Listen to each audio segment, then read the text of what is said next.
Hello বন্ধুরা, আজ এমন একটি লোকের সঙ্গে পরিচয় করিয়ে দিব। মাহতাব ভাই, ওনার বাড়ি হচ্ছে শ্যামনগর। উনি একজন সাদা মনের মানুষ। সারাদিন আপনার কাজ করে, গ্রিলের কাজ। এই কাজের পরও সে সামাজিক বিভিন্ন কাজে সে অবদান রেখেছে। ভাই আসসালামু আলাইকুম। ইসলাম।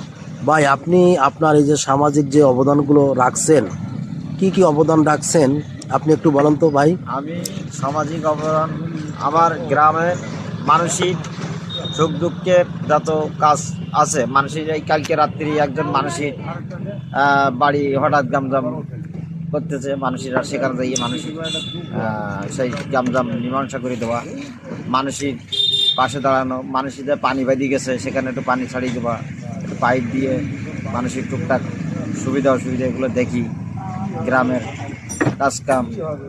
আর আমি রক্তদান করি।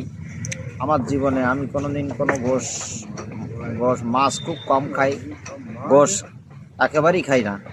আর আমার কোন ধূমপান আমি করি না, বিড়ি সিগারেট আমি আর বন্ধ নিতে পারি না আমার জীবদ্দশা আমি কোনোদিন। আচ্ছা, আপনি তো রক্ত দান করেন তাই না? বিনিময়ে তো কোনো কিছু নেন না? না না, বিনিময়ে আমি কারোর কাছে কিছু এক গ্লাস পানিও খাই। আচ্ছা আচ্ছা, আপনার ছেলে মেয়ে কয়জন? আমার ছেলে দুটো ছেলে।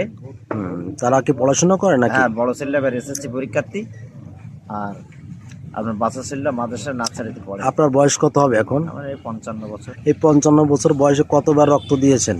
তা 90-92 বার হয়েছে। 90-92 বার বিনা শর্তে রক্ত দিয়েছেন এই ভাই। তা আমি তাকে স্যালুট জানাই।